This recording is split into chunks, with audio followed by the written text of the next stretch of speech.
So at Rolls-Royce, we're interested in achieving step change capability within our manufacturing processes and technology.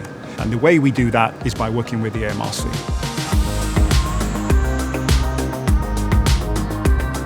Rolls-Royce has been a partner member of the AMRC since 2004. And since its creation, we have been a driving influence in its ongoing development and growth.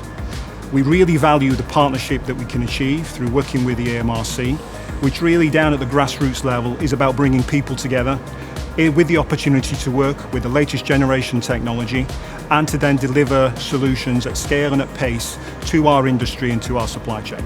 We see the AMRC as an extension of our capabilities, an extension of our team.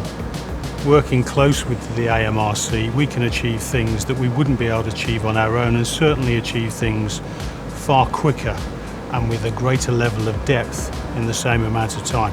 By step change, I don't mean the 1 or 2 incremental percentage improvements.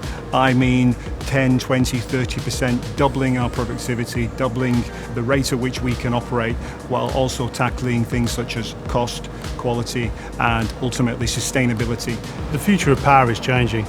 Net zero, the onset of electrification, hydrogen, and all these new energy techniques require development.